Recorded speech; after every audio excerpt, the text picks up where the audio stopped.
ಇದು ಕನ್ನಡದ ನಲ್ಮೆಯ ಬಾನುಲಿ, ಹೆಮ್ಮೆಯ ಬಾನುಲಿ, ನಾಡು ನಾಡಿ ಬಯಸುವಂತ ನಾಡಿನುಲಿಯ ಬಾನುಲಿ. ಆಕಾಶವಾಣಿ ಮಡಿಕೇರಿ.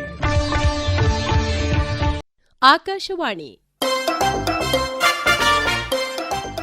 ಬಾನುಲಿ ಸರಣಿ ನರನಾಡಿ, ನರಮಂಡಲದ ಆರೋಗ್ಯ ಕುರಿತ ಸರಣಿ ಕಾರ್ಯಕ್ರಮ. ಈ ಕಾರ್ಯಕ್ರಮದ ಪ್ರಾಯೋಜಕರು first neuro brain and spine super speciality hospital, Padil, Mangaluru.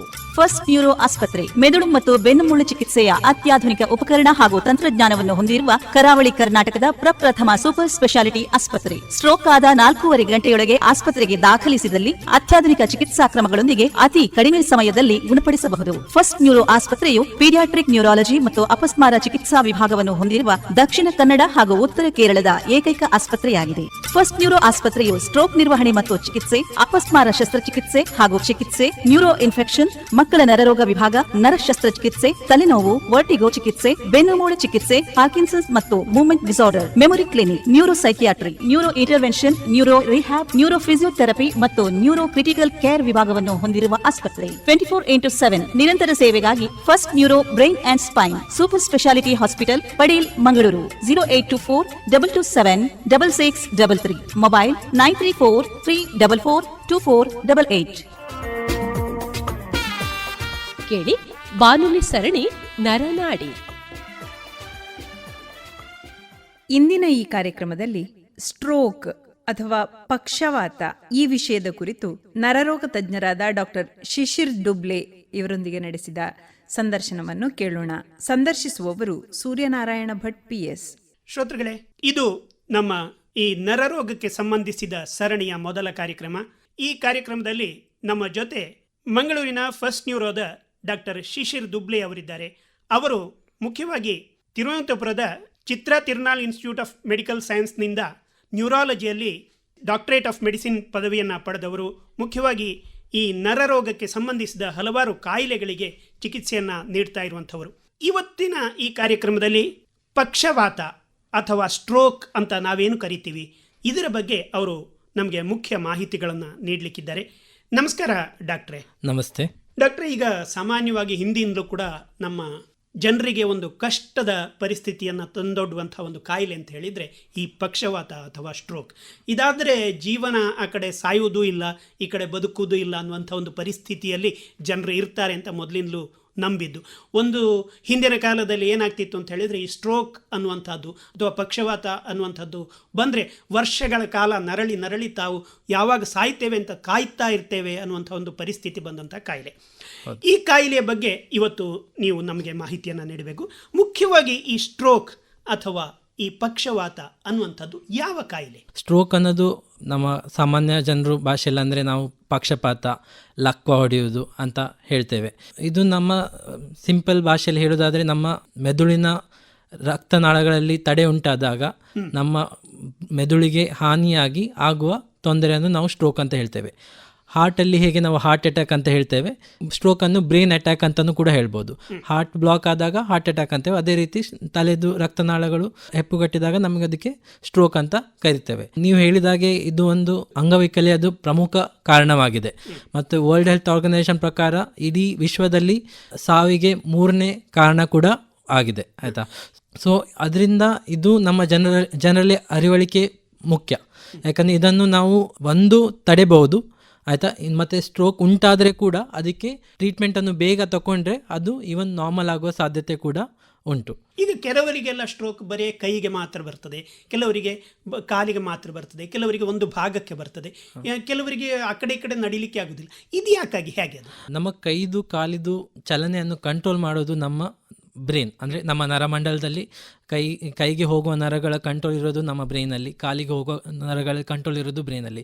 So ನಾ ಹೇಳಿದಾಗೆ ಮೆದುಳಿನ ರಕ್ತನಾಳಗಳು ಹಲವಾರು ರೀಜನ್ಸನ್ನು ಸಪ್ಲೈ ಮಾಡ್ತದೆ. ಸೊ ಯಾವ ರಕ್ತನಾಳಗಳಲ್ಲಿ ಈಗ ತಡೆ ಉಂಟಾದ, ಯಾವಾಗ ಬ್ಲಾಕ್ ಆಗ್ತದೆ ಅಥವಾ ಬ್ಲೀಡಿಂಗ್ ಆಗ್ತದೆ, ಇದೆರಡರಲ್ಲಿ ಏನಾರು ಆದಾಗ ಆ ಪರ್ಟಿಕ್ಯುಲರ್ ಬ್ರೈನ್ ಸ್ವಲ್ಪ ನಿಷ್ಕ್ರಿಯಗೊಳ್ತದೆ. ಸೊ ಅದು ಕೆಲಸ ಮಾಡೋದಿಲ್ಲ. ಸೊ ಅದು ಕೆಲಸ ಮಾಡೋದಿಲ್ಲ ಅಂದರೆ ಅದರ ಕಂಟ್ರೋಲ್ ಎಲ್ಲಿ ಉಂಟು, ಕೈಗೆ ಕಂಟ್ರೋಲ್ ಇದ್ದಾಗ ಅಥವಾ ಕಾಲಲ್ಲಿ ಕಂಟ್ರೋಲ್ ಇದ್ದಾಗ, ಸೊ ಆವಾಗ ಆ ಭಾಗ ನಮ್ಮದು ವೈಕಲ್ಯ ಉಂಟಾಗುತ್ತದೆ. ಸೊ ಅದರಿಂದ ಯಾವ ಭಾಗಕ್ಕೆ ಈ ರಕ್ತ ಹೋಗುವುದಿಲ್ಲವೋ ಅಲ್ಲಿ ನಮಗೆ ವೀಕ್ನೆಸ್ ಬರುವ ಸಾಧ್ಯತೆ ಉಂಟು. ಈ ವೀಕ್ನೆಸ್ ಅಂತ ಹೇಳಿದರೆ ಪೂರ್ತಿ ಕೆಲಸ ಮಾಡಲಿಕ್ಕೆ ಆಗದಷ್ಟು ವೀಕ್ನೆಸ್ ಬರ್ತದೋ ಅಥವಾ ಅದು ಪಾರ್ಷಿಯಲ್ ಆಗಿ ಬರ್ತದ? ಇದು ಸ್ಟ್ರೋಕ್ ಅಂದರೆ ಸಡನ್ ಆಗಿ ಆಗುವಂಥದ್ದು, ವಿತಿನ್ ಅ ಮಿನಿಟ್ಸ್ ಇಲ್ಲಾಂದರೆ ವಿತಿನ್ ಸ್ವಲ್ಪ ಸೆಕೆಂಡ್ಸ್ ಒಳಗೆ ನಮ್ಮ ಕೈದು ಕಾಲಿದ್ದು ಬಲವನ್ನು ನಾವು ಕಳೆದುಕೊಂಥದ್ದು. ಇದು ಕೈದು ಕಾಲದ ಬಲ ಮಾತ್ರ ಅಲ್ಲ, ನಾವು ಮಾತಾಡೋದಲ್ಲೂ ಕೂಡ ತೊದಲಿಕೆ ಉಂಟಾಗೋ ಸಾಧ್ಯತೆ ಉಂಟು. ಕೆಲವೊಬ್ಬರಿಗೆ ಈ ರೀತಿ ಆದಾಗ ಇವನ್ ನುಂಗ್ಲಿಕ್ಕೆ ಕಷ್ಟ ಆಗೋ ಸಾಧ್ಯತೆ ಉಂಟು. ತುಂಬ ದೊಡ್ಡ ಸ್ಟ್ರೋಕ್ ಆದರೆ ಈವನ್ ಕೋಮಾ ಸ್ಟೇಟಿಗೆ ಇರೋ ಅರಿವಳಿಕೆ ಕೂಡ ಕಮ್ಮಿ ಆಗೋ ಸಾಧ್ಯತೆ ಉಂಟು. ಸೊ ಇದೆಲ್ಲ ಸ್ಟ್ರೋಕಿನ ಸಿಂಪ್ಟಮ್ಸ್ಗಳು. ಹಾಗೆ ಸೊ ಇದು ಇಮಿಡಿಯೇಟ್ ಆಗಿ ಸಡನ್ ಆಗಿ ಬರುವಂಥದ್ದು. ಸಡನ್ ಆಗಿ ಬರುವುದಕ್ಕೆ ಏನು ಕಾರಣ? ನರಗಳಿಗೆ ಆಕ್ಸಿಜನ್ಗಳು ಮುಖ್ಯ. ನಮ್ಮ ರಕ್ತಗಳಲ್ಲಿ ಈ ಆಕ್ಸಿಜನ್ ಇರ್ತದೆ. ಸೊ ಯಾವಾಗ ಈ ರಕ್ತ ಸ್ಟಾಪ್ ಆಗ್ತದೆ, ನಮ್ಮ ನರಗಳಿಗೆ ಈ ಆಕ್ಸಿಜನ್ ಸಿಗೋದಿಲ್ಲ. ಆಕ್ಸಿಜನ್ ಸಿಗದೇ ಇದ್ದಾಗ ವಿತಿನ್ 3 ಮಿನಿಟ್ಸು ಆ ನರಗಳು ಸಾಯಲಿಕ್ಕೆ ಶುರು ಮಾಡ್ತದೆ. ನಾವು ಹೇಳೋದಾದರೆ 1 ನಿಮಿಷಕ್ಕೂ 1 ಲಕ್ಷ ನರಗಳು ಸಾಯ್ತವೆ. ಸೊ ಎಷ್ಟು ಲೇಟ್ ಮಾಡ್ತೇವೆ ಅಷ್ಟು ನರಗಳು ಅಷ್ಟು ಸಾಯ್ತದೆ. ಸೊ ಮತ್ತು ಅದನ್ನು ರಿಕವರ್ ಮಾಡಲಿಕ್ಕೆ ಸ್ವಲ್ಪ ಟೈಮ್ ತೊಗೊಳ್ತದೆ. ಸೊ ಅದರಿಂದ ಸ್ಟ್ರೋಕ್ ಆದಾಗ ಇಮಿಡಿಯೇಟ್ ಆಗಿ ಹಾಸ್ಪಿಟಲಿಗೆ ಹೋಗೋದು ಮತ್ತು ಟ್ರೀಟ್ಮೆಂಟ್ ಪಡೆದುಕೊಳ್ಳೋದು ಅಷ್ಟೇ ಮುಖ್ಯ. ಯಾಕಂದರೆ ಅಷ್ಟು ನರಗಳನ್ನು ನಾವು ಉಳಿಸಿಕೊಂಡ್ರೆ ಮತ್ತು ನಮ್ಮ ಕೈದು ಕಾಲದು ಬಲ ಕೂಡ ಸರಿಯಾಗೋ ಸಾಧ್ಯತೆ ಉಂಟು. ಈಗ ಇದು ಯಾವ ಏಜಿನ ಜನರಲ್ಲಿ ಬರ್ತದೆ ಅಂತೇನಾದರೂ ಕೂಡ?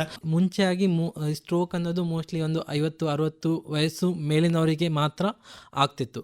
ಆದರೆ ಈಗ ರೀಸೆಂಟ್ ಸ್ಟಡೀಸಲ್ಲೆಲ್ಲ ಗೊತ್ತಾಗ್ತಾ ಉಂಟು 40 ವರ್ಷಕ್ಕಿಂತ ಕೆಳಗವರಿಗೆ ಅಟ್ಲೀಸ್ಟ್ 10% ಜನರಿಗೆ ಈ ರೀತಿ ಸ್ಟ್ರೋಕ್ ಆಗುವ ಸಾಧ್ಯತೆ ಉಂಟು. ಏಜ್ ಜಾಸ್ತಿ ಇದ್ದವರಿಗೆ 60-65 ವರ್ಷಕ್ಕಿಂತ ಹೆಚ್ಚಿನ ವಯಸ್ಸಿನವರಿಗೆ ಮೋಸ್ಟ್ ಆಫ್ ದ ಕಾಮನ್ ಕಾಸನ್ನು ನಾವು ಡಯಾಬಿಟಿಸ್, ಕೊಲೆಸ್ಟ್ರಾಲ್, ರಕ್ತದೊತ್ತಡ, ಅದು ಇಲ್ಲಾಂದರೆ ಸ್ಮೋಕಿಂಗ್, ಕುಡಿಯೋ ಚಟಗಳು, ಇದೆಲ್ಲ ಕಾಮನೆಸ್ಟ್ ಕಾರಣ. ಇದನ್ನೆಲ್ಲ ನಾವು ಕಂಟ್ರೋಲಲ್ಲಿ ತಗೋಬೋದು.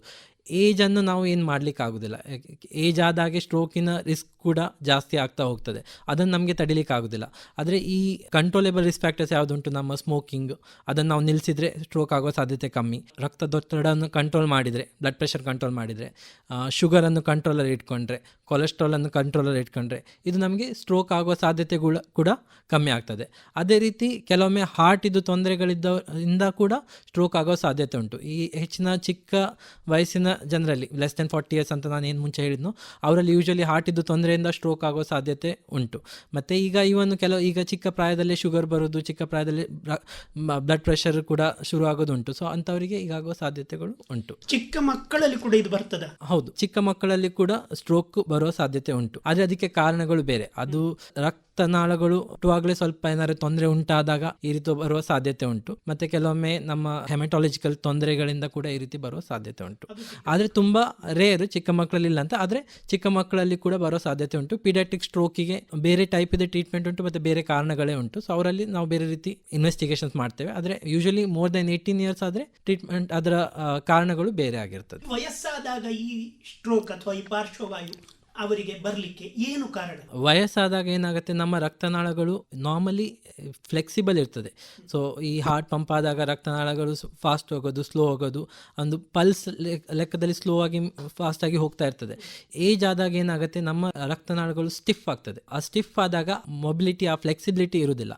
ಸೊ ಅದ್ರ ಮೇಲೆ ಈ ಕೊಲೆಸ್ಟ್ರಾಲಿಂದ ಆ ರಕ್ತನಾಳಗಳು ಗಟ್ಟಿ ಆಗ್ತದೆ. ಸೊ ಸಡನ್ಲಿ ಒಂದು ದಿನ ಅದು ಒಡೆದು ಮೇಲೆ ಹೋಗಿ ನಮ್ಮ ಮೆದುಳಿನ ರಕ್ತ ಸಂಚಾರವನ್ನು ಬ್ಲಾಕ್ ಮಾಡಿದಾಗ ಈ ರೀತಿ ಸ್ಟ್ರೋಕ್ ಆಗ್ತದೆ.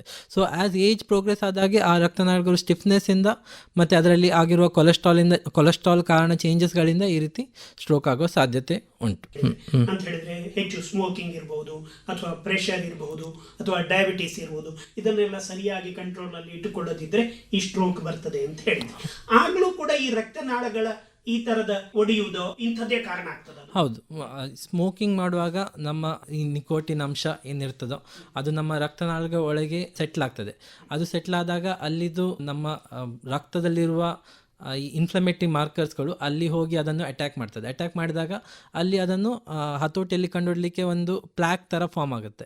ಈ ಪ್ಲಾಕ್ ಜಾಸ್ತಿ ಆದಾಗ ಸಡನ್ಲಿ ಏನಾಗುತ್ತೆ, ಆ ಪ್ಲಾಕಿದು ಒಂದು ಪಾರ್ಟ್ ಜಸ್ಟ್ ಒಡೆದು ಮೇಲೆ ಹೋಗಿ ನಮ್ಮ ಚಿಕ್ಕ ಬ್ರೈನಲ್ಲಿ ರಕ್ತನಾಳಗಳು ಲೈಕ್ ತಡೆ ಉಂಟಾಗುತ್ತದೆ. ಸೊ ಅದರಿಂದ ಕಾರಣ ಸ್ಮೋಕಿಂಗ್. ಹೌದು, ಅದೇ ರೀತಿ ರಕ್ತದೊತ್ತಡದಿಂದ ಆ ಫ್ಲೆಕ್ಸಿಬಿಲಿಟಿ ಏನಿರ್ತದೆ ರಕ್ತದ ಅದು ಕೂಡ ಕಮ್ಮಿ ಆಗ್ತದೆ. ಮತ್ತು ಶುಗರ್ ಇದ್ದವರಿಗೂ ಕೂಡ ಸೇಮ್ ಪ್ಲಾಕ್ ಫಾರ್ಮೇಷನ್ ಜಾಸ್ತಿ ಆಗ್ತದೆ ಅವರಲ್ಲಿ. ಯಾವಾಗ ಶುಗರ್ ಅನ್ಕಂಟ್ರೋಲ್ ಇರ್ತದೆ, ಈ ಪ್ಲಾಕ್ ಪ್ಲಾಕ್ ಫಾರ್ಮೇಷನ್, ಅದ್ರ ಮೇಲೆ ಕೊಲೆಸ್ಟ್ರಾಲ್ ಕೂಡ ಸೇರಿ ಈ ರೀತಿ ಆಗೋ ಸಾಧ್ಯತೆ ಉಂಟು. ಸೊ ಒಂದು ನಾನು ಹೇಳಿದೆ, ಇದನ್ನು ರಕ್ತನಾಳದಲ್ಲಿ ತಡೆ ಉಂಟಾದಾಗ ನಾವು ಅದನ್ನು ಇಸ್ಟೆಮಿಕ್ ಸ್ಟ್ರೋಕ್ ಅಂತ ಹೇಳ್ತೇವೆ. ಸೊ ಕೆಲವೊಮ್ಮೆ ಏನಾಗುತ್ತೆ, ಸಡನ್ ಆಗಿ BP ಜಾಸ್ತಿ ಆದಾಗ ರಕ್ತನಾಳಗಳು ಒಡೆದು ಹೋಗ್ತದೆ. ಈಗ ನಮ್ಮ ಮನೆಯಲ್ಲಿ ನೀರಿದ್ದು ಪ್ರೆಷರ್ ಜಾಸ್ತಿ ಆದಾಗ ಪೈಪ್ ಹೇಗೆ ಹೊಡಿತದೆ, ಅದೇ ರೀತಿ ನಮ್ಮ ರಕ್ತನಾಳ ಕೂಡ ಪ್ರೆಷರ್ ಜಾಸ್ತಿ ಆದಾಗ ಒಡೆದು ಹೋಗುತ್ತೆ. ಆವಾಗ ಈ ರಕ್ತ ಹೊರಗೆ ಬರ್ತದೆ. ಸೊ ಆ ಸಮಯದಲ್ಲೂ ಕೂಡ ಸಿಮಿಲರ್ ಆಗಿ ರಕ್ತ ನಮ್ಮ ಆ ಬ್ರೈನಿಗೆ ಸಂಚಾರ ಆಗುದಿಲ್ಲ. ಸೊ ಇದನ್ನು ನಾವು ಹೆಮರೇಜಿಕ್ ಸ್ಟ್ರೋಕ್ ಅಂತ ಹೇಳ್ತೇವೆ. ಸೊ BP ಜಾಸ್ತಿ ಆದಾಗ ಈ ಹೆಮರೇಜಿಕ್ ಸ್ಟ್ರೋಕ್ ಒಂದು ಕಾರಣ ಆಗಿರ್ತದೆ ಅಂತ ಹೇಳಿದ್ರೆ, ಮುಖ್ಯವಾಗಿ ಈ ಸ್ಟ್ರೋಕ್ ಆಗ್ಲಿಕ್ಕೆ ಒಂದು ರಕ್ತ ಬ್ಲಾಕ್ ಆಗುವುದು ಅಥವಾ ರಕ್ತನಾಳ ಒಡೆಯುವುದು, ಎರಡು ಕಾರಣಗಳು ನೀವು ಹೇಳಿದ್ರಿ. ಈ ರಕ್ತನಾಳ ಒಡಿಲಿಕ್ಕೆ ನೀವು BP ಅಂತಹ ಬೇರೆ ಬೇರೆ ಕಾರಣಗಳನ್ನು ಕೂಡ ಹೇಳಿದ್ರಿ. ಈಗ ರಕ್ತನಾಳಗಳು ಒಡೆಯುವುದು ಅಥವಾ ರಕ್ತ ಬ್ಲಾಕ್ ಆಗುವುದು ನಮ್ಮ ಮೆದುಳಿನಲ್ಲಿಯೋ ಅಥವಾ ಬೇರೆ ಭಾಗಗಳಲ್ಲಿಯೋ? ಇಲ್ಲ, ಮುಂಚಿತವಾಗಿ ಹೇಳಿದಾಗೆ ನಮ್ಮ ಕೈದು ಕಾಲ್ದು ಕಂಟ್ರೋಲ್ ಇರೋದು ಮೆದುಳಲ್ಲಿ. ಸೊ ಮೆದುಳಲ್ಲಿ ಏನೇ ತೊಂದರೆ ಆದರೆ ನಮಗೆ ಕೈಗೆ ಕಾಲಿಗೆ ಎಫೆಕ್ಟ್ ಆಗುತ್ತೆ. ಸೊ ಈ ರಕ್ತ ಒಡೆಯುವುದು ಅಥವಾ ರಕ್ತನಾಳ ಬ್ಲಾಕ್ ಆಗೋದು ಎರಡು ನಮ್ಮ ಮೆದುಳಿನ ರಕ್ತ ಅಪಧಮನಿಗಳಲ್ಲಿ ಮಾತ್ರ. ಸೊ ಅದಾದಾಗ ನಮ್ಮ ಕೈದು ಕಾಲ್ದು ನಾವು ಕಂಟ್ರೋಲ್ ಅನ್ನು ಕಳ್ಕೊಳ್ತೇವೆ ಅಂತ ಹೇಳಿದ್ರೆ, ಮುಖ್ಯವಾಗಿ ನಮ್ಮ ಮೆದುಳಿನ ಒಳಗಿರುವ ರಕ್ತನಾಳಗಳ ಬ್ಲಾಕ್ ಅಥವಾ ಒಡೆಯುವುದರಿಂದಾಗಿ ಈ ಸ್ಟ್ರೋಕ್ ಅಥವಾ ಪಾರ್ಶ್ವವಾಯು ಆಗುವುದು. ಇದರ ಸಿಂಪ್ಟಮ್ಸ್ ಏನು? ಇದು ಮೊದಲೇ ನಮಗೆ ಗೊತ್ತಾಗ್ತದ ಹೇಗೆ? ಇದು ಆದಾಗಲೇ ನಮಗೆ ಗೊತ್ತಾಗೋದು. ಆ್ಯಸ್ ಹೇಳಿದಂಗೆ ಇದು ಸಡನ್ ಆಗಿ ಆಗುವಂಥದ್ದು. ಆವಾಗ ನಾವು ಇದನ್ನು ಸಿಂಪಲ್ ಆಗಿ ನಮಗೆ ಜನರಿಗೆ ಅರ್ಥ ಮಾಡ್ಕೊಳ್ಳಿ, ನಮ್ಮ ನ್ಯೂರಾಲಜಿ ಸೊಸೈಟಿಯವರು ಒಂದು ಆಕ್ರೋನಿಮನ್ನು ಯೂಸ್ ಮಾಡಿದ್ದಾರೆ, ಫಾಸ್ಟ್ ಅಂತ. FAST. F ಅಂದರೆ ಫೇಸ್, ಮುಖ ಓರೆ ಆಗೋದು. A ಅಂದರೆ ನಮ್ಮ ಆಮ್ ಅಂದರೆ ನಮ್ಮ ಕೈ ಸ್ವಲ್ಪ ವೀಕ್ನೆಸ್ ಬರೋದು, ಕೈ ಮೇಲೆ ಎತ್ತಲಿಕ್ಕೆ ಆಗೋದಿಲ್ಲ. ಕೈಯಲ್ಲಿ ಸ್ವಲ್ಪ ಕೈ ಮೇಲೆ ಎತ್ತಿದಾಗ ಕೈ ತನ್ನಂತಾನೆ ಸ್ವಲ್ಪ ಕೆಳಗೆ ಬರೋದು ಅಥವಾ ಕೈ ಮೇಲೆ ಎತ್ತಲಿಕ್ಕೆ ಆಗೋದಿಲ್ಲ, ಅದನ್ನು ನಾವು ಆಮ್ ಅಂತ ಹೇಳ್ತೇವೆ. ಮೂರನೇದು ನಮ್ಮ ಸ್ಪೀಚ್, ಮಾತಿನಲ್ಲಿ ತೊದಲಿಕೆ ಬರೋದು, ಆಯ್ತಾ, ಅದನ್ನು ನಾವು ಸ್ಪೀಚ್ ಅಂತ ಹೇಳ್ತೇವೆ. ಮತ್ತೊಂದು ಟೈಮ್. ಸೊ ಆದಷ್ಟು ಬೇಗ ನಾವು ಇಮಿಡಿಯೇಟ್ಲಿ ಈ ಸ್ಟ್ರೋಕನ್ನು ಟ್ರೀಟ್ ಮಾಡುವಂಥ ಆಸ್ಪತ್ರೆಗಳಿಗೆ ಹೋದರೆ ನಮಗೆ ಸ್ಟ್ರೋಕನ್ನು ಒಂದು ಕಂಡುಹಿಡಿಬೋದು, ಅದರೊಟ್ಟಿಗೆ ಟ್ರೀಟ್ಮೆಂಟ್ ಕೂಡ ಅದೇ ಸಮಯದಲ್ಲಿ ಕೂಡ ಬೇಗ ಶುರು ಮಾಡ್ಬೋದು, ಆಯಿತಾ. ನಾನು ಮುಂಚಿತವಾಗಿ ಹೇಳಿದಾಗೆ 1 ನಿಮಿಷಕ್ಕೂ 1 ಲಕ್ಷ ನರಗಳು ಸಾಯ್ತವೆ. ಸೊ ಎಷ್ಟು ಬೇಗ ನಾವು ಆ ನರಗಳನ್ನು ಸಾಯುವುದನ್ನು ತಡಿತೇವೆ, ಅಷ್ಟು ಬೇಗ ನಮ್ಮ ಕೈದು ಕಾಲ್ದು ಬಲ ಕೂಡ ಇಂಪ್ರೂವ್ಮೆಂಟ್ ಬರುವ ಸಾಧ್ಯತೆ. ಈಗ ಸಡನ್ ಆಗಿ ಬರುವಾಗ ಈ 4 ವಿಷಯಗಳನ್ನು ನೀವು ಹೇಳಿದ್ರಿ. ಅದರಲ್ಲಿ ಮುಖ್ಯವಾಗಿ ಬಾಯಿಯ ಒಂದು ಏನು ಫೇಸ್ನ ಒಂದು ಚೂರು ಹೆಚ್ಚು ಕಮ್ಮಿ ಆಗೋದು, ಕೈಯ ಒಂದು ಬಲ ಕಡಿಮೆ ಆಗೋದು, ಕೈ ಅಥವಾ ಕಾಲು, ಈ ಥರದ ವಿಷಯಗಳನ್ನು ಹೇಳಿದ್ರಿ. ಇದು ಬೇರೆ ಕಾಯಿಲೆಗಳಲ್ಲಿ ಕಾಣುವುದಿಲ್ವಾ ಇದೇ ಥರದ ಸಿಂಪ್ಟಮ್ಗಳು? ಬೇರೆ ಕಾಯಿಲೆಗಳು ಕೂಡ ಕಾಲಲ್ಲಿ ವೀಕ್ನೆಸ್ ಬರ್ಬೋದು, ಕೈಯಲ್ಲಿ ವೀಕ್ನೆಸ್ ಬರ್ಬೋದು. ಆದರೆ ಮೋಸ್ಟ್ ಆಫ್ ದ ಟೈಮ್ ಬೇರೆ ಕಾಯಿಲೆಗಳಿಗೆ ಸ್ಲೋ ಆಗಿ ಬರುವಂಥ ಇರ್ತದೆ, ಆಯಿತಾ. ನಾ ಹೇಳಿದಾಗ ಸಡನ್ ಆಗಿ ರಕ್ತ ಉಂಟಾಗ ಅಲ್ಲಿ ಆಕ್ಸಿಜನ್ ಸಿಗೋದಿಲ್ಲ, ಅದಕ್ಕೆ ಅದು ನರಗಳು ಸಾಯ್ತವೆ. ಸೊ ಬೇರೆ ಕಾಯಿಲೆಗಳು ಏನಾಗ್ತದೆ, ಇದು ಹಗುರವಾಗಿ ದಿನ ಸ್ಲೋ ಆಗಿ ಕೆಲವೊಮ್ಮೆ ಕೈದು ವೀಕ್ನೆಸ್ ಬರಲಿಕ್ಕೆ ದಿನಗಟ್ಟಲೆ ಆಗ್ಬೋದು, ಇಲ್ಲ ತಿಂಗಳುಗಟ್ಟಲೆ ಆಗ್ಬೋದು, ಅದಾಗಿ ಬರ್ಬೋದು. So most of the time ಈ ಸಡನ್ ಆಗಿ ಬರುವಂಥದ್ದು ನಾವು ಸ್ಟ್ರೋಕ್ ಅನ್ನು ಹೇಳ್ತೇವೆ. ಅದೇನಾಗುತ್ತೆ, ಕೆಲವೊಮ್ಮೆ ಈ ಸ್ಟ್ರೋಕ್ ಮಿಮಿಕ್ಸ್ ಅಂತ ಹೇಳ್ತೇವೆ. ಕೆಲವೊಮ್ಮೆ ಏನಾಗುತ್ತೆ, ಫಿಟ್ಸ್ ಬಂದಾಗ ಕೂಡ ಈ ರೀತಿ ಆಗೋ ಸಾಧ್ಯತೆ ಉಂಟು, ಕೈಯಲ್ಲಿ ವೀಕ್ನೆಸ್ ಬರೋ ಸಾಧ್ಯತೆ ಉಂಟು. ಸೆಕೆಂಡು, ಈ ಶುಗರು ಕಮ್ಮಿ ಆದಾಗ ಈ ರೀತಿ ಸಾಧ್ಯತೆ ಉಂಟು. ಈ ಕೆಲವೊಮ್ಮೆ ಅಂತ ನಾವು ಡಿಮೈಲಿನೇಷನ್ ಅಂತ ತೊಂದರೆ ಹೇಳ್ತೇವೆ, ಅದರಲ್ಲಿ ಕೂಡ ಈ ರೀತಿ ಆಗೋ ಸಾಧ್ಯತೆ ಉಂಟು. ಬಟ್ ಏನಾಗುತ್ತೆ, ಇದು ಸ್ಟ್ರೋಕ್ ಅಲ್ಲ ಬೇರೆ ಕಾಯಿಲೆ ಅಂತ ಮನೆಯಲ್ಲೇ ಕೂತ್ಕೊಂಡ್ರೆ ನಮಗೆ ಆ ಟ್ರೀಟ್ಮೆಂಟು ಅಷ್ಟು ಬೇಗ ಶುರು ಮಾಡಲಿಕ್ಕೆ ಆಗೋದಿಲ್ಲ. ಸೊ ಟ್ರೀಟ್ಮೆಂಟ್ ನಾವು ಬೇಗ ಶುರು ಮಾಡಲಿಲ್ಲ ಅಂದರೆ ಮತ್ತೆ ಅವರ ದೌರ್ಬಲ್ಯ ಜಾಸ್ತಿ ಆಗೋ ಸಾಧ್ಯತೆ ಉಂಟು, ಇಲ್ಲಾಂದರೆ ಅಷ್ಟು ಇಂಪ್ರೂವ್ಮೆಂಟ್ ಬರೋ ಸಾಧ್ಯತೆ ಇಲ್ಲ. ಸೊ ಅದಕ್ಕೋಸ್ಕರ ಯಾವಾಗ ನಿಮಗೆ ಸಂಶಯ ಉಂಟು, ಇಮಿಡಿಯೇಟ್ಲಿ ನೀವು ಆಸ್ಪತ್ರೆಗೆ ನರದು ಡಾಕ್ಟರ್ ಅಥವಾ ಫಿಸಿಷಿಯನ್ ಡಾಕ್ಟರ್ಗೆ ತೋರಿಸಿದ್ರೆ ಅವರು ಅದನ್ನು ಕಂಡುಹಿಡಿದು ಮತ್ತೆ ಅದಕ್ಕೆ ಸೂಕ್ತವಾಗಿ ಚಿಕಿತ್ಸೆಯನ್ನು ನೀಡಬಹುದು ಅಂತ ಹೇಳಿದ್ರೆ, ನೀವು ಹೇಳೋದೇನೆಂದ್ರೆ ಈ ತರದ ಒಂದು ಸಿಂಪ್ಟಮ್ಗಳು ಏನು ಯಾವಾಗ ಕಾಣ್ತದೆ ಕೂಡಲೇ ನೀವು ಡಾಕ್ಟರ್ ಹೋಗಬೇಕು. ಒಂದು ವೇಳೆ ಅದು ಬೇರೆ ಕಾಯಿಲೆಯಿಂದ ಬಂದಿದ್ರೆ ತೊಂದರೆ ಇಲ್ಲ, ಅದಕ್ಕೆ ಬೇಕಾದ ಟ್ರೀಟ್ಮೆಂಟ್ ಸಿಗ್ತದೆ.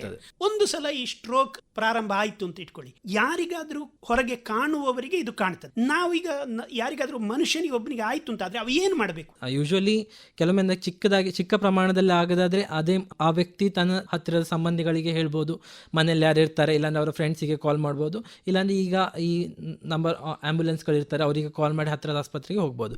ಕೆಲವೊಮ್ಮೆ ಏನಾಗುತ್ತೆ, ಮಾತಾಡಲಿಕ್ಕೆ ಅವರಿಗೆ ತೊಂದರೆ ಆಗ್ತದೆ. ಆ ಸಮಯದಲ್ಲಿ ಈ ಮನೆಯವರು ಸಂಬಂಧಿಗಳು ಅರ್ಥ ಮಾಡಿಕೊಂಡ್ರೆ ಅವರನ್ನು ಕೂಡಲೇ ಹತ್ತಿರದ ಆಸ್ಪತ್ರೆಗೆ ಕರ್ಕೊಂಡೋಗಿ ಅದಕ್ಕೆ ಚಿಕಿತ್ಸೆ ತಗೋಬೋದಾಗುತ್ತೆ. ಸೊ ಅದಕ್ಕೋಸ್ಕರ ಇದು ಆ ವ್ಯಕ್ತಿಗೆ ಮಾತ್ರ ಅಲ್ಲ, ಈವನ್ ಮನೆಯವರಿಗೂ ಕೂಡ ಗೊತ್ತಾಗಬೇಕಾಗತ್ತೆ. ಅದಕ್ಕೋಸ್ಕರ ಸೊ ಅದಕ್ಕಾಗಿ ಈ ಸಿಂಪ್ಟಮ್ಗಳನ್ನು ನೀವು ಹೇಳಿದ್ರಿ. ಈಗ ಕಂಡ ಕೂಡಲೇ ಹೋಗ್ಬೇಕು ಅಂತ ಹೇಳಿದ್ರೆ ಎಷ್ಟು ಸಮಯದೊಳಗೆ ಹೋಗಬೇಕು? ಇಸ್ಟಮಿಕ್ ಸ್ಟ್ರೋಕ್ ಅಂತ ಹೇಳ್ತಾರೆ. 100ರಲ್ಲಿ 80 ಜನರಿಗೆ ಇಸ್ಟಮಿಕ್ ಸ್ಟ್ರೋಕ್ ಆಗುತ್ತೆ, ಮಿಕ್ಕಿದ 20% ಜನರಿಗೆ ಈ ಹೆಮರೇಜಿಕ್ ಸ್ಟ್ರೋಕ್ ಆಗುವ ಸಾಧ್ಯತೆಗಳುಂಟು. ಸೊ ಈ ಇಸ್ಟಮಿಕ್ ಸ್ಟ್ರೋಕ್ ಅನ್ನೋದು ನಮ್ಮ ರಕ್ತದಲ್ಲಿ ಏನಾದರೂ ಹೆಪ್ಪುಗಟ್ಟಿ ಅಥವಾ ಆ ಭಾಗದಲ್ಲಿ ರಕ್ತ ಸಂಚಾರ ಆಗದೆ ಆಗೋದು. ಸೊ ನಮಗೆ ಮೇನ್ ಧ್ಯೇಯ ಏನಿರ್ತದೆ, ಹೆಪ್ಪುಗಟ್ಟೋದನ್ನು ನಾವು ಅದನ್ನು ತೆಗಿಲಿಕ್ಕೆ, ಐದರ್ ಅದನ್ನು ನೀರು ಮಾಡಿಸಿ ತೆಗಿತೇವೆ, ಇಲ್ಲಾಂದ್ರೆ ಒಳಗೆ ಹೋಗಿ ತೆಗಿಸ್ಲಿಕ್ಕೆ. ಸೊ ನಮ್ಮ ಬ್ರೈನ್ ಅಲ್ಲಿ ಇರೋದು ನಮಗೆ ಈ 4.5 hours ಥ್ರಾಂಬೋಲೈಸಿಸ್ ಅಂತ ಮಾಡ್ತೇವೆ. ಥ್ರಾಂಬೋಲೈಸಿಸ್ ಅಂದರೆ ಒಂದು RTPA ಇಂಜೆಕ್ಷನ್ ಅನ್ನು ನಾವು ಪೆರಿಫೆರಲ್ ವೆಸಲ್ಸ್ ಇಂದ ಇಂಜೆಕ್ಟ್ ಮಾಡಿ, ಸೊ ದ್ಯಾಟ್ ಆ ಹೆಪ್ಪುಗಟ್ಟೋದನ್ನು ನೀರು ಮಾಡಲಿಕ್ಕೋಸ್ಕರ ನಾವು ಕೊಡುವ ಇಂಜೆಕ್ಷನ್. ಅಂದರೆ ಸ್ಟ್ರೋಕ್ ಆಗಿ ವಿತಿನ್ 4.5 ಗಂಟೆ ಒಳಗೆ ನಮಗೆ ಆ ಇಂಜೆಕ್ಷನ್ ಕೊಟ್ಟರೆ ಅವರಲ್ಲಿ ಇಂಪ್ರೂವ್ಮೆಂಟ್ ಬರೋ ಸಾಧ್ಯತೆ ತುಂಬ ಜಾಸ್ತಿ. ಯಾರಲ್ಲಿ ನಾವು ಕೊಡ್ತೇವೋ ಯಾರಲ್ಲಿ ಕೊಡೋದಿಲ್ಲ, ಅವ್ರು ಕೊಟ್ಟ ಜನರಲ್ಲಿ ಈ ರೀತಿ ಇಂಪ್ರೂವ್ಮೆಂಟ್ ಆದವರು ತುಂಬ ಜನ ಇದ್ದಾರೆ, ಆಯಿತಾ. ಕೆಲವೊಮ್ಮೆ ಇಮಿಡಿಯೇಟ್ ಆಗಿ ಬರ್ತದೆ, ಕೆಲವೊಮ್ಮೆ ಈವನ್ 3 ತಿಂಗಳವರೆಗೆ ಆ ಇಂಪ್ರೂವ್ಮೆಂಟ್ ಬರುವ ಸಾಧ್ಯತೆಗಳು ಉಂಟು.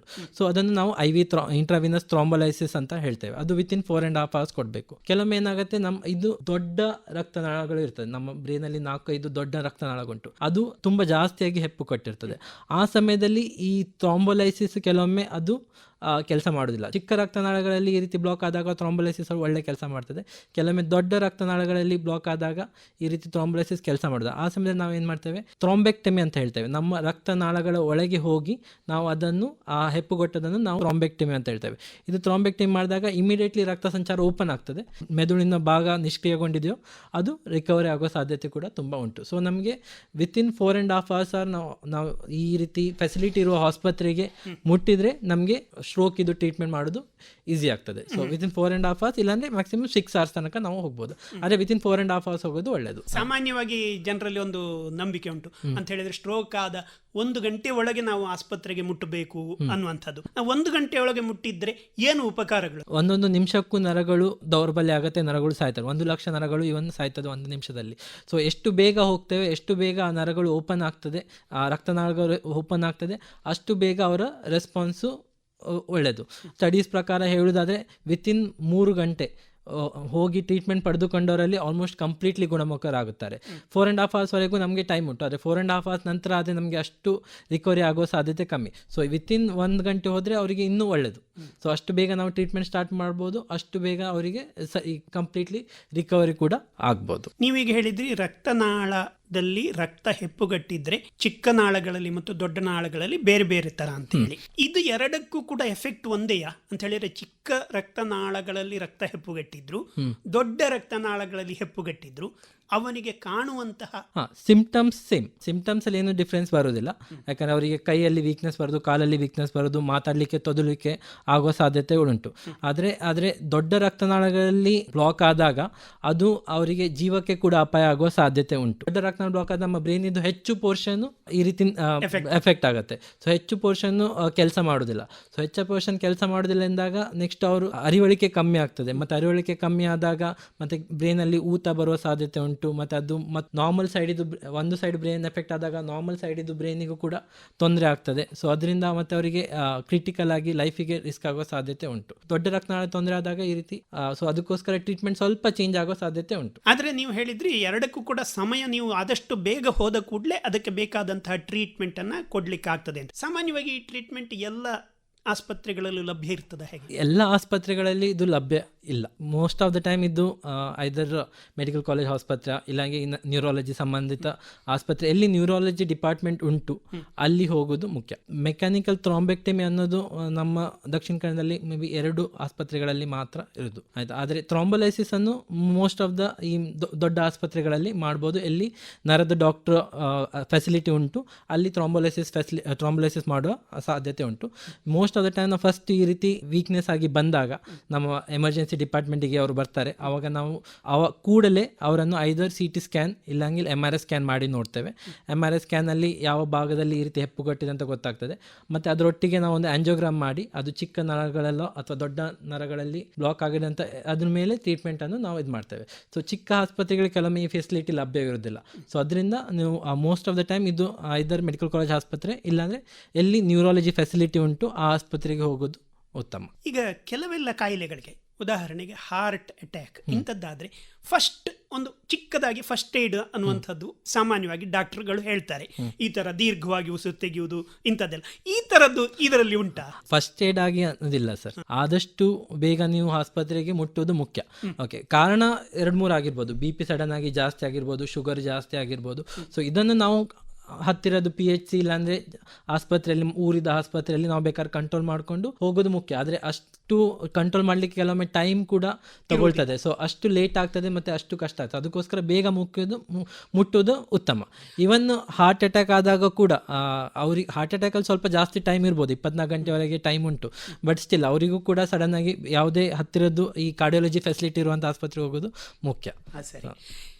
ಮತ್ತು ಸಾಮಾನ್ಯವಾಗಿ ನಿಮ್ಮಲ್ಲಿಗೆ ಬಂದಂಥ ಒಂದು ಪೇಷಂಟ್ ತಗೊಂಬರ್ತಾರೆ ಅಂತ ಇಟ್ಕೊಳ್ಳಿ, ಅವರಿಗೆ ಏನನ್ನು ಸ್ಕ್ಯಾನ್ ಮಾಡ್ತೀರಿ? ಏನೆಲ್ಲ ವಿಷಯಗಳನ್ನು ಅವರಲ್ಲಿ ಸ್ಕ್ಯಾನ್ ಮಾಡ್ತೀರಿ? ಅದೇ ಫಸ್ಟ್ ನಾವು ಹೇಳಿದಾಗೆ, ಫಸ್ಟ್ ಬಂದಾಗ ಅವರನ್ನು ಇಮಿಡಿಯೇಟ್ಲಿ ನಾವು ನಮ್ಮ ಆಸ್ಪತ್ರೆಯಲ್ಲಿ ಅವ್ರನ್ನ ಪರಿಶೋಧಿಸಿ ಐದರ್ ಅವರಿಗೆ CT ಸ್ಕ್ಯಾನ್ ಇಲ್ಲಂಗೆ MRI ಸ್ಕ್ಯಾನ್ ಅನ್ನು ಮಾಡ್ತೇವೆ. ಅದರೊಟ್ಟಿಗೆ ಆಂಜಿಯೋಗ್ರಾಮನ್ನು ಕೂಡ ಮಾಡ್ತೇವೆ. ಇದು ಮಾಡಿದ ಮೇಲೆ ಎಲ್ಲಿ ಯಾವ ರೀತಿಯಲ್ಲಿ ತೊಂದರೆ ಉಂಟನ್ನು ನೋಡಿ, ಮತ್ತು ಅದಕ್ಕೆ ವಿತಿನ್ ವಿಂಡೋ ಪೀರಿಯಡ್ ಅಂತ ನಾವು ಹೇಳ್ತೇವೆ. ಅಂದರೆ 4.25 ಗಂಟೆಯನ್ನು ನಾವು ವಿಂಡೋ ಪೀರಿಯಡ್ ಅಂತ ಹೇಳ್ತೇವೆ. ಅದರೊಳಗೆ ಬಂದಿದ್ದಾರೆ ಅಂತ ಆದರೆ ಮತ್ತೆ ಈ ರೀತಿ ಟ್ರೀಟ್ಮೆಂಟಿಗೆ ನಾವು ಫರ್ದರ್ ಆಗಿ ಇದು ಮಾಡ್ತೇವೆ. ಮತ್ತು ಇಲ್ಲಾಂದರೆ ಕೆಲವೊಮ್ಮೆ ಲೇಟ್ ಬರ್ತಾರೆ, ಬಟ್ ಅದರೊಟ್ಟಿಗೆ ಕೆಲವೊಮ್ಮೆ ನಾವು ಕೊಲೆಸ್ಟ್ರಾಲ್ ಟೆಸ್ಟ್ ಮಾಡೋದು, ಶುಗರ್ ಟೆಸ್ಟ್ ಮಾಡೋದು, ರಕ್ತದೊತ್ತಡ ಚೆಕ್ ಮಾಡೋದು, ಕಿಡ್ನಿಗೆ ಏನಾದ್ರು ತೊಂದರೆ ಉಂಟಂತ ಅದ್ರ ಕೂಡ ಬ್ಲಡ್ ಟೆಸ್ಟ್ ಮಾಡಿ ನೋಡ್ತೇವೆ. ಅದರೊಟ್ಟಿಗೆ ಹಾರ್ಟ್ ಇದ್ದು ಕೂಡ ಸ್ಕ್ಯಾನ್ ಕೂಡ ಮಾಡಿ ನೋಡ್ತೇವೆ. 30% ಆಫ್ ದ ಟೈಮ್ ಕೆಲವೊಮ್ಮೆ ಹಾರ್ಟಲ್ಲಿ ಈ ಹೆಪ್ಪುಗಟ್ಟಿ, ಆ ಹೆಪ್ಪುಗಟ್ಟುದು ತಲೆಗೆ ಹೋಗ್ತದೆ. ಸೊ ಅದರಲ್ಲಿ ಏನಾದ್ರು ಹಾರ್ಟ್ ಇದು ಪಂಪಿಂಗಲ್ಲಿ ಏನಾದ್ರು ತೊಂದರೆ ಉಂಟಾ, ಹಾರ್ಟ್ ಇದು ವ್ಯಾಲ್ಸಲ್ಲಿ ಏನಾದ್ರು ತೊಂದರೆ ಉಂಟಾ, ಅಥವಾ ಹಾರ್ಟ್ ಇದು ರಿದಮಲ್ಲಿ ಏನಾದ್ರು ತೊಂದರೆ ಉಂಟಾ ಅಂತ ನಾವು ನೋಡ್ತೇವೆ. ಯಾಕೆಂದರೆ ಈ ಕಾರಣದಿಂದ ಕೂಡ ಸ್ಟ್ರೋಕ್ ಆಗೋ ಸಾಧ್ಯತೆ ಉಂಟು. ಮತ್ತು ಅದಕ್ಕೆ ಟ್ರೀಟ್ಮೆಂಟ್ ಟೈಪ್ ಕೂಡ ಸ್ವಲ್ಪ ಚೇಂಜಸ್ ಇರ್ತದೆ. ಅದಕ್ಕೋಸ್ಕರ ಆಯಿತಾ, ಇಮಿಡಿಯೇಟ್ ಟ್ರೀಟ್ಮೆಂಟ್ ಸೇಮ್ ಇರ್ತದೆ, ಥ್ರಾಂಬೋಲೈಸಿಸ್ ಇಲ್ಲಾಂದರೆ ಥ್ರಾಂಬೆಕ್ಟಮಿ. ಬಟ್ ಫರ್ದರ್ ಆಗಿ ಈ ರೀತಿ ಒಮ್ಮೆ ಸ್ಟ್ರೋಕ್ ಆದಮೇಲೆ ಮತ್ತೆ ಬರಬಾರ್ದಂತ ಆದರೆ ನಾವು ಅದಕ್ಕೆ ಫರ್ದರ್ ಆಗಿ ಯಾವ ರೀತಿ ಮೆಡಿಸಿನ್ಸ್ ಹಾಕಬೇಕು, ಅದು ಡಿಪೆಂಡಿಂಗ್ ಆನ್ ಯಾವ ಕಾರಣದಿಂದ ಆಗಿದೆ ಅಂತ ನೋಡಿ ಅದಕ್ಕೆ ನಾವು ಟ್ರೀಟ್ಮೆಂಟ್. ಈಗ ನೀವು ಹೇಳಿದ್ರಿ, ಹೋಗಿ ಈ ಸ್ಟ್ರೋಕ್ ಆಗಿ ಇಮಿಡಿಯೇಟ್ಲಿ ನೀವು ಆಸ್ಪತ್ರೆಗೆ ಹೋದರೆ ಸುಮಾರು ಮಟ್ಟಿಗೆ ರಿಕವರ್ ಆಗ್ಬೋದು ಅಂತ. ಸಾಮಾನ್ಯ ಎಲ್ಲ ಕೇಸ್ಗಳಲ್ಲೂ ಕೂಡ ಈ ಅರ್ಧ ಗಂಟೆ 1 ಗಂಟೆ ಒಳಗೆ ಹೋದರೆ ಮೊದಲಿನ ಹಾಗೆ ರಿಕವರಿ ಆಗುವ ಚಾನ್ಸ್ ಉಂಟು? ಹೌದು, ಎಷ್ಟು ಬೇಗ ಬರ್ತೇವೋ, ಎಷ್ಟು ನರಗಳು ಬೇಗ ಉಳಿಸ್ಕೊಳ್ತೇವೋ ಅಷ್ಟು ಬೇಗ ನಮ್ಮ ರಿಕವರಿ ಕೂಡ ಇಂಪಾರ್ಟೆಂಟ್. ನ್ಯೂರಾಲಜಿ ಟರ್ಮಿನಾಲಜಿಯಲ್ಲಿ ಬೇಸಿಕಲಿ ಹೇಳ್ತೇವೆ, ಈ ಸ್ಟ್ರೋಕ್ ಆದಾಗ 2 ಭಾಗ ಇರ್ತದೆ. ಒಂದು ಕೋರ್ ಅಂತ ಹೇಳ್ತೇವೆ, ಒಂದು ಪೆನುಂಬ್ರಾ ಅಂತ ಹೇಳ್ತೇವೆ. ಕೋರ್ ಅಂದರೆ ಆಲ್ರೆಡಿ ಡ್ಯಾಮೇಜ್ ಆಗಿರೋ ಜಾಗ, ಅದನ್ನು ನಾವು ಏನು ಮಾಡ್ಲಿಕ್ಕೆ ಆಗೋದಿಲ್ಲ. ಅದ್ರ ಪಕ್ಕದಲ್ಲಿ ಪೆನುಂಬ್ರಾ ಅಂತ ಇರ್ತದೆ. ಪೆನುಂಬ್ರಾ ಅಂದರೆ ಇನ್ನೂ ನರಗಳು ಆಲ್ಮೋಸ್ಟ್ ಕ್ರಿಟಿಕಲ್ ಇದ್ದಾರೆ, ಬದುಕಿದೆ, ಅದು ಇನ್ನೂ ಸ್ವಲ್ಪ ಹೊತ್ತು ಅವರಿಗೆ ರಕ್ತ ಸಂಚಾರ ಹೋಗಿಲ್ಲ ಅಂದರೆ ಅದು ಕೂಡ ಕೋರ್ ಆಗಿ ಅದು ಕೂಡ ಸಾಯೋ ಸಾಧ್ಯತೆ ಉಂಟು. ಸೊ ನಮ್ಮ ಏನು ಟ್ರೀಟ್ಮೆಂಟ್ ಉಂಟು ಇದನ್ನು ನಾವು ಬದುಕಿಸ್ಲಿಕ್ಕೆ ಅಥವಾ ಇದನ್ನು ನಾವು ರಿಕವರ್ ಮಾಡಲಿಕ್ಕೆ ಮಾಡೋದು. ಸೊ ಕೋರ್ ಚಿಕ್ಕ ಭಾಗ ಇರ್ತದೆ, ಪೆನುಂಬ್ರಾ ಮೇಜಾರಿಟಿ ಆಗಿರ್ತದೆ. ಸೊ ಎಷ್ಟು ಬೇಗ ನಾವು ಪೆನುಂಬ್ರಾ ಉಳಿಸ್ಕೊಳ್ತೇವೆ ಅಷ್ಟು ಬೇಗ ಅವರ ರಿಕವರಿ ಕೂಡ ಬೆಟರ್ ಆಗ್ತದೆ, ಈವನ್ ನಾರ್ಮಲ್ ಆಗೋ ಸಾಧ್ಯತೆಗಳು ಕೂಡ ಉಂಟು. ಮೋಸ್ಟ್ ಆಫ್ ದ ಪೇಷಂಟ್ಗಳು ಈ ರೀತಿಯ ಪೆನುಂಬ್ರಾವನ್ನು ಉಳಿಸಿದಾಗ ನಾರ್ಮಲ್ ಆಗುವ ಸಾಧ್ಯತೆ ಉಂಟು, ಆಲ್ಮೋಸ್ಟ್ ಮುಂಚಿನ ಥರನ ಆಗುವ ಸಾಧ್ಯತೆ ಕೂಡ ಉಂಟು. ಸುಮಾರು ಎಷ್ಟು ಟೈಮ್ ಬೇಕಾಗ್ತದೆ recovery? Recovery depends on the ಎಷ್ಟು ಹೇಳ್ತವೆ. ಕೆಲವೊಬ್ಬರಿಗೆ ಇಮಿಡಿಯೇಟ್ ಆಗಿ ರಿಕವರಿ ಆಗ್ತದೆ, ವಿತಿನ್ ಡೇಸ್ ಅಲ್ಲಿ ಕೂಡ ಆಗ್ಬೋದು. ಕೆಲವೊಬ್ಬರಿಗೆ 3 ತಿಂಗಳವರೆಗೆ ಟೈಮ್ ಆಗ್ತದೆ, ಯಾಕಂದ್ರೆ ಒಮ್ಮೆ ಅದಾಗಿ ಸ್ಲೋಲಿ ರಿಕವರ್ ಆಗುವಾಗ ಅದರಿಂದ 3 ತಿಂಗಳವರೆಗೆ ಟೈಮ್ ಉಂಟು. ಮ್ಯಾಕ್ಸಿಮಮ್ ನಮ್ಮ ಬ್ರೈನಲ್ಲಿ ಆಲ್ಮೋಸ್ಟ್ 6 ಮಂತ್ಸ್ ಇಂದ 1 ಇಯರ್ ಒಳಗೆ ರಿಕವರ್ ಆಗೋ ಚಾನ್ಸಸ್ ಉಂಟು. ಒಂದು ಸಲ ಇವರನ್ನ ಈ ತರದ ಸ್ಟ್ರೋಕ್ ಆದವರು ನಾವು ಕಂಡ ಕೂಡಲೇ ಅವರನ್ನು ಹಿಡಿಬೇಕು, ಅವರು ನೆಲಕ್ಕೆ ಬೀಳಬಾರ್ದು ಅಂತ ಹೇಳುವಂತ ಒಂದು ಜನಸಾಮಾನ್ಯ ಜನರು ಹೇಳ್ತಾರೆ. ಇದು ಯಾಕಾಗಿದೆ? ಆ ರೀತಿ ಪರ್ಟಿಕ್ಯುಲರ್ ಆಗಿ ಏನಿಲ್ಲ. ನೆಲಕ್ಕೆ ಬೀಳ್ಬಾರ್ದಂದ್ರೆ ಅವರಿಗೆ ಬಿದ್ದಾಗ ಅವರಿಗೆ ತೊಂದರೆ ಆಗಬಾರ್ದು ಅಂತ ಮಾತ್ರ. ಬಿದ್ದಾಗ ಪೆಟ್ಟಾಗ್ಬೋದು, ಅಲ್ಲಿಂದ ಮತ್ತೆ ಬ್ಲೀಡಿಂಗ್ ಆಗ್ಬೋದು, ಮತ್ತೆ ಇಲ್ಲ ಬಿದ್ದು ಮತ್ತೆ ಮೆದುಳಿಗೆ ಮತ್ತೆ ಕೂಡ ತೊಂದರೆ ಆಗ್ಬೋದು. ಸೊ ಆ ಕಾರಣದಿಂದ ಮೇ ಬಿ ಅವರನ್ನು ಹಿಡ್ಕೋಬೇಕು ಅಂತ ಅದ್ರ ಸಲುವಾಗಿ ಮಾತ್ರ. ಇಲ್ಲಾಂದರೆ ಪರ್ಟಿಕ್ಯುಲರ್ ಆಗಿ ಮೆಡಿಕಲಲ್ಲಿ ಆ ರೀತಿ ಏನಿಲ್ಲ, ಆದರೆ ಅವರನ್ನು ಒಂದು ಸೇಫ್ ಜಾಗಕ್ಕೆ ಇಡೋದು ಉತ್ತಮ. ಸ್ಟ್ರೋಕ್ ಆಗಿ ನೀವು ಟ್ರೀಟ್ಮೆಂಟ್ ಕೊಡ್ತಾ ಇದ್ದೀರಿ, ಅವರಿಗೆ ಬೇರೆ ಯಾವುದಾದ್ರೂ ಇದರಿಂದಾಗಿ ಕಾಯಿಲೆಗಳು ಬರುವಂಥದ್ದು, ಎಫೆಕ್ಟ್ ಆಗುವಂಥದ್ದು ಚಾನ್ಸಸ್ ಉಂಟಾ? ಸ್ಟ್ರೋಕ್ ಒಂದು ಬೇರೆ ನಮ್ಮ ಮೆದುಳಿಗೆ ಸಂಬಂಧವಾದದ್ದು ಮಾತ್ರ. ಸೊ ಇದರಿಂದ ಸ್ಟ್ರೋಕ್ ಆಗಿ ಕಿಡ್ನಿಗೆ ತೊಂದರೆ ಬರೋದು ಅಥವಾ ಹಾರ್ಟಿಗೆ ತೊಂದರೆ ಬರೋದು ಅಂತ ಇಲ್ಲ. ಕೆಲವೊಮ್ಮೆ ಈ ಹಾರ್ಟಿದು ತೊಂದರೆಯಿಂದ ಇಲ್ಲಾಂದ್ರೆ ಕಿಡ್ನಿದು ತೊಂದರೆಯಿಂದ ಸ್ಟ್ರೋಕ್ ಆಗೋ ಸಾಧ್ಯತೆ ಉಂಟು. ಆಯ್ತಾ, ಸ್ಟ್ರೋಕ್ ಆಗೋ ಸಾಧ್ಯತೆ ಉಂಟು. ಆದರೆ ವೈಸಿ ವರ್ಷ ತುಂಬ ರೇರ್.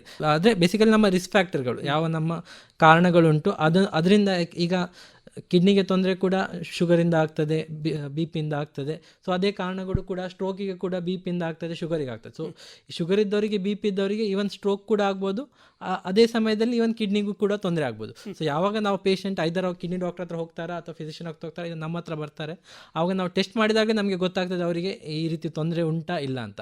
ಅದೇ ಸ್ಟ್ರೋಕಿನಿಂದ ಅವರಿಗೆ ಕಿಡ್ನಿ ತೊಂದರೆ ಬರೋದು ಅಥವಾ ಹಾರ್ಟ್ ಇದು ತೊಂದರೆ ಬರೋದು, ಲಿವರ್ ಇದು ತೊಂದರೆ ಬರೋದು ಇಲ್ಲ. ಆದರೆ ಈ ನೀವು ಹೇಳಿದಾಗೆ ಇದರಿಂದಾಗಿ ಅಲ್ಲ, ಬೇರೆ ಕಾರಣಗಳಿಂದಾಗಿ ಇದಾಗ್ಬೋದು. ಮತ್ತೆ ಎರಡಕ್ಕೂ ಒಂದೇ ಕಾರಣ ಇರ್ಬೋದು. ಬಿಪಿಯಿಂದ ಕಿಡ್ನಿಗೂ ತೊಂದರೆ ಬರ್ತದೆ, ಹಾರ್ಟಿಗೂ ತೊಂದರೆ ಬರ್ತದೆ, ಬ್ರೈನಿಗೂ ತೊಂದರೆ ಬರ್ತದೆ. ಸೊ ಕಾರಣ ಸೇಮ್ ಆಗಿರ್ಬೋದು. ಈಗ ಟ್ರೀಟ್ಮೆಂಟ್ ಇದರದ್ದು ತುಂಬಾ ಕಾಸ್ಟ್ಲಿ ಟ್ರೀಟ್ಮೆಂಟ್ ಒಟ್ಟಾರೆಯಾಗಿ. ಈಗ ಸ್ಟ್ರೋಕ್ ಬಂದರೆ ಟ್ರೀಟ್ಮೆಂಟ್ ಕಾಸ್ಟ್ಲಿ ಏನಲ್ಲ ಸರ್, ಬೇಸಿಕಲಿ ಇನಿಷಿಯಲ್ ಇಷ್ಟು ಕಾಸ್ಟ್ ಆಗ್ಬೋದು, ಅಂದರೆ ಆ ಇಂಜೆಕ್ಷನ್ ಕಾಸ್ಟ್, ಇಲ್ಲಾಂದರೆ ಆ ಥ್ರಾಂಬೆಕ್ಟಮಿಗೆ ಆಗುವ ಖರ್ಚು ಹೌದು. ಬಟ್ ನಮ್ಮ ರಿಕವರಿ ಆದಾಗ ಅದರ ಫಲ ಅವ್ರಿಗೆ ಏನು ಸಿಗ್ತದೋ ಅವರು ಅದೇ ಕಾಸ್ಟನ್ನು ಲೇಟರ್ ಆಗಿ ಅವರು ಕೆಲಸ ಮಾಡಿಯೋ ಅಥವಾ ಅದರಿಂದ ಅವರಿಗೆ ಮೋಸ್ಟ್ಲಿ ಅವರನ್ನು ಭರಿಸ್ಬೋದಾಗ್ತದೆ. ಸೊ ಅದರಿಂದ ಮೆಟೀರಿಯಲ್ ಕಾಸ್ಟ್ ಎಲ್ಲ ಇರ್ತದೆ, ಅದು ಇಲ್ಲಿಂದ ಬರೋದಲ್ಲ, ಮೋಸ್ಟ್ ಆಫ್ ದ ಟೈಮ್ ಅದು ಫಾರಿನಿಂದ ನಾವು ತಗೊಳ್ಳೋದು. ಸೊ ಅದಕ್ಕೆ ಆಗೋ ಕಾಸ್ಟನ್ನು ನಾವು ಕೊಡಲೇಬೇಕಾಗ್ತದೆ. But most of the time initial ಖರ್ಚು ವೆಚ್ಚ ಇರ್ತದೆ, ಬಟ್ ಫೈನಲಿ ಒಮ್ಮೆ ಅವರು ರಿಕವರ್ ಆದಮೇಲೆ ಅದನ್ನು ಅವರು ಭರಿಸ್ಬೋದಾಗ್ತದೆ. ಸೊ ಅದರಿಂದ ಮತ್ತು ಈ ಏಜಲ್ಲಿ ಸ್ಟ್ರೋಕ್ ಆದಮೇಲೆ ಕೆಲವೊಮ್ಮೆ ಈ ಪರ್ಮನೆಂಟ್ ಆಗಿ ಅಂಗವೈಕಲ್ಯ ಆದರೆ ಆವಾಗ ಆಗುವ ಖರ್ಚುಗಳು ಇದಕ್ಕಿಂತ ಜಾಸ್ತಿ. ಸೊ ಅದರಿಂದ ನೀವು ಎಷ್ಟು ಬೇಗ ಬರ್ತೀರಾ, ಅದನ್ನು ಎಷ್ಟು ಗುಣಮುಖರಾಗ್ತೀರಾ, ಮತ್ತು ಅದರಿಂದ ಆಗುವ ಅವರಿಗೆ ಬೆನಿಫಿಟ್ಟು ಅದು ಇದರಿಂದ ಜಾಸ್ತಿ ಉಂಟು. ಒಟ್ಟಾರೆಯಾಗಿ ಹೇಳೋದಿದ್ರೆ ಈ ಸ್ಟ್ರೋಕಿನ ಬಗ್ಗೆ ಜನಸಾಮಾನ್ಯರಿಗೆ ನೀವು ಏನು ಹೇಳಲಿಕ್ಕೆ ಬಯಸ್ತೀರಿ? ಸ್ಟ್ರೋಕ್ ಅಂದರೆ ಮೇನ್ ಆಗಿ ನೀವು ನೆನ್ಪಿಟ್ಕೊಳ್ಳೋದು ಸಡನ್ ಆಗಿ ಈ ರೀತಿ ಆದಾಗ ಮೋಸ್ಟ್ ಆಫ್ ದ ಟೈಮ್ ನಾನು ಹೇಳಿದಾಗೆ ಈ ಫಾಸ್ಟ್ ಅನ್ನೋವನ್ನು ಆ್ಯಕ್ರೋನಿಮನ್ನು ನೆನ್ಪಿಟ್ಕೋಬೇಕು. ಮುಖದಲ್ಲಿ ಏನಾದ್ರೆ ಓರೆ ಕಂಡಾದಾಗ, ಕಾಲಲ್ಲಿ ಕೈಯಲ್ಲಿ ವೀಕ್ನೆಸ್ ಬಂದಾಗ, ಮಾತಿನಲ್ಲಿ ತೊದಲಿಕೆ ಉಂಟಾದಾಗ, ಯಾವುದು ಸಡನ್ ಆಗಿ ಆಗ್ತದೆ, ಮತ್ತು ಟೈಮ್ ವಿತಿನ್ 4.5 ಗಂಟೆ ಒಳಗೆ ನೀವು ಹತ್ತಿರದ ಆಸ್ಪತ್ರೆ ಇಲ್ಲಾಂದರೆ ಎಲ್ಲಿ ಈ MRI ಫೆಸಿಲಿಟಿ ಉಂಟು, ಎಲ್ಲಿ ನರದ್ದು ಡಾಕ್ಟರ್ ಫೆಸಿಲಿಟಿ ಇದ್ದಾರೆ ಅಲ್ಲಿ ತಲುಪುವುದು ಮುಖ್ಯ. ಸೊ ಇದನ್ನು ನೀವು ಎಷ್ಟು ಬೇಗ ಮಾಡ್ತಿರೋ, ಯಾವುದೇ ಸಮಯ ಆದರೂ ಪರವಾಗಿಲ್ಲ. ಕೆಲವೊಮ್ಮೆ ಏನಾಗ್ತದೆ, ಈ ರಾತ್ರಿ ನಿದ್ರೆ ಮಾಡುವಾಗ ಆ ಸಮಯದಲ್ಲಿ ಆವಾಗ ಏನು ಅಂದ್ಕೋತಾರೆ, ಈಗ ರಾತ್ರಿ ಆಗಿದೆ ನಾಳೆ ಹೋಗುವ ಅಂತ. ಸೊ ಇದನ್ನು ನಿಮ್ಮ ಈ ಬಿಲೀಫನ್ನು ನೀವು ಇದು ಮಾಡಬೇಕಾಗುತ್ತೆ. ಯಾವ ಸಮಯದಲ್ಲಿ ಆಗ್ತದೆ ಅದೇ ಸಮಯದಲ್ಲಿ ನೀವು ಹೋಗಿ ಆ ಆಸ್ಪತ್ರೆಯನ್ನು ಮುಟ್ಟಬೇಕು. ಸೊ ಮುಟ್ಟುವಾಗ ನಮಗೆ ಫರ್ದರ್ ಅದಕ್ಕೆ ಕರೆಕ್ಟಾಗಿ ಟ್ರೀಟ್ಮೆಂಟ್ ಕೂಡ ಕೊಡ್ತದೆ. ನಾವು ಹೇಳೋದನ್ನು ನಮ್ಮ ಟರ್ಮಿನಾಲಜಿಯಲ್ಲಿ ಟೈಮ್ ಈಸ್ ಬ್ರೇನ್ ಅಂತೇವೆ. ಸೊ ಎಷ್ಟು ಬೇಗ ನಮಗೆ ಟೈಮ್ ಎಷ್ಟು ಬೇಗ ಸ್ಟ್ರೋಕ್ ಆಗಿ ಅಷ್ಟು ಬೇಗ ಬರ್ತಿರೋ ಅಷ್ಟು ನಾವು ನಮ್ಮ ಬ್ರೈನನ್ನು ಕೂಡ ಉಳಿಸ್ಕೊಳ್ಬೋದಾಗುತ್ತೆ. ಅದರಿಂದ ಉಂಟಾಗುವ ತೊಂದರೆಯನ್ನು ಕೂಡ ನಾವು ನಿಲ್ಲಿಸ್ಬೋದಾಗುತ್ತೆ. ಮತ್ತು ಅವರು ಫರ್ದರ್ ಆಗಿ ಅವ್ರ ರಿಕವರಿ ಕೂಡ ಫಾಸ್ಟ್ ಆಗ್ತದೆ, ಮತ್ತು ಮುಂಚಿತವಾಗಿ ಯಾವ ರೀತಿ ಇರ್ತಾರೆ ಆ ರೀತಿ ಸಿಚುವೇಶನಿಗೆ ಅವರು ಹೋಗ್ತಾರೆ. ಒಳ್ಳೆಯದು ಡಾಕ್ಟರ್ ಶಿಶಿರ್ ಅವರೇ. ಮುಖ್ಯವಾಗಿ ಈ ಪಕ್ಷವಾತ ಅಥವಾ ಸ್ಟ್ರೋಕ್ ಅದು ಯಾವ ರೀತಿಯ ಒಂದು ಕಾಯಿಲೆ, ಅದರ ಲಕ್ಷಣಗಳೇನು, ಮತ್ತು ಇದರಲ್ಲಿ ಸಮಯ ಯಾವ ರೀತಿಯಲ್ಲಿ ಮುಖ್ಯ ಅನ್ನೋದರ ಬಗ್ಗೆ, ಮತ್ತು ಇದರ ಟ್ರೀಟ್ಮೆಂಟ್ನ ಅಥವಾ ಇದರ ಚಿಕಿತ್ಸೆಯ ಒಂದು ಮುಖ್ಯವಾದಂಥ ಅಂಶಗಳನ್ನು ನಮಗೆ ತಿಳಿಸ್ಕೊಟ್ಟಿದ್ದೀರಿ. ಇದರ ಚಿಕಿತ್ಸೆಯ ಬಗ್ಗೆ ನಾವು ಮುಂದಿನ ಸಂಚಿಕೆಗಳಲ್ಲಿ ನೋಡೋಣ. ಇಲ್ಲಿಯವರೆಗೆ ಬಂದು ಈ ಕಾರ್ಯಕ್ರಮದಲ್ಲಿ ಭಾಗವಹಿಸಿದ್ದಕ್ಕೆ ನಮ್ಮ ಶ್ರೋತೃಗಳ ಪರವಾಗಿ ನಿಮಗೆ ಧನ್ಯವಾದಗಳು. ನಮಸ್ಕಾರ. Thank you. ಇದುವರೆಗೆ ಸ್ಟ್ರೋಕ್ ಅಥವಾ ಪಕ್ಷವಾತ ಈ ವಿಷಯದ ಕುರಿತು ನರರೋಗ ತಜ್ಞರಾದ ಡಾಕ್ಟರ್ ಶಿಶಿರ್ ದುಬ್ಲೆ ಇವರೊಂದಿಗೆ ನಡೆಸಿದ ಸಂದರ್ಶನವನ್ನು ಕೇಳಿದಿರಿ. ಸಂದರ್ಶಿಸಿದವರು ಸೂರ್ಯನಾರಾಯಣ.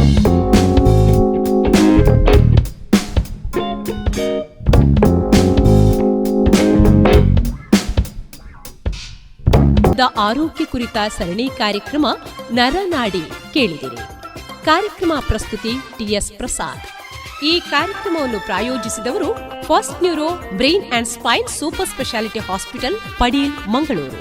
ಫಸ್ಟ್ ನ್ಯೂರೋ ಆಸ್ಪತ್ರೆ ಮೆದುಳು ಮತ್ತು ಬೆನ್ನುಮೂಳೆ ಚಿಕಿತ್ಸೆಯ ಅತ್ಯಾಧುನಿಕ ಉಪಕರಣ ಹಾಗೂ ತಂತ್ರಜ್ಞಾನವನ್ನು ಹೊಂದಿರುವ ಕರಾವಳಿ ಕರ್ನಾಟಕದ ಪ್ರಪ್ರಥಮ ಸೂಪರ್ ಸ್ಪೆಷಾಲಿಟಿ ಆಸ್ಪತ್ರೆ. ಸ್ಟ್ರೋಕ್ ಆದ 4.5 ಗಂಟೆಯೊಳಗೆ ಆಸ್ಪತ್ರೆಗೆ ದಾಖಲಿಸಿದಲ್ಲಿ ಅತ್ಯಾಧುನಿಕ ಚಿಕಿತ್ಸಾ ಕ್ರಮಗಳೊಂದಿಗೆ ಅತಿ ಕಡಿಮೆ ಸಮಯದಲ್ಲಿ ಗುಣಪಡಿಸಬಹುದು. ಫಸ್ಟ್ ನ್ಯೂರೋ ಆಸ್ಪತ್ರೆಯು ಪೀಡಿಯಾಟ್ರಿಕ್ ನ್ಯೂರಾಲಜಿ ಮತ್ತು ಅಪಸ್ಮಾರ ಚಿಕಿತ್ಸಾ ವಿಭಾಗವನ್ನು ಹೊಂದಿರುವ ದಕ್ಷಿಣ ಕನ್ನಡ ಹಾಗೂ ಉತ್ತರ ಕೇರಳದ ಏಕೈಕ ಆಸ್ಪತ್ರೆಯಾಗಿದೆ. ಫಸ್ಟ್ ನ್ಯೂರೋ ಆಸ್ಪತ್ರೆಯು ಸ್ಟ್ರೋಕ್ ನಿರ್ವಹಣೆ ಮತ್ತು ಚಿಕಿತ್ಸೆ, ಅಪಸ್ಮಾರ ಶಸ್ತ್ರಚಿಕಿತ್ಸೆ ಹಾಗೂ ಚಿಕಿತ್ಸೆ, ನ್ಯೂರೋ ಇನ್ಫೆಕ್ಷನ್, ಮಕ್ಕಳ ನರರೋಗ ವಿಭಾಗ, ನರ ಶಸ್ತ್ರಚಿಕಿತ್ಸೆ, ತಲೆನೋವು, ವರ್ಟಿಗೋ ಚಿಕಿತ್ಸೆ, ಬೆನ್ನುಮೂಳೆ ಚಿಕಿತ್ಸೆ, ಪಾರ್ಕಿನ್ಸನ್ಸ್ ಮತ್ತು movement disorder, memory clinic, neuro psychiatry, neuro intervention, neuro rehab, neuro physiotherapy ಮತ್ತು ನ್ಯೂರೋ ಕ್ರಿಟಿಕಲ್ ಕೇರ್ ವಿಭಾಗವನ್ನು ಹೊಂದಿರುವ ಆಸ್ಪತ್ರೆ. 24/7 ನಿರಂತರ ಸೇವೆಗಾಗಿ first neuro brain and spine super speciality hospital, Padil, Mangaluru. 0824-227-6633. Mobile 9343442488.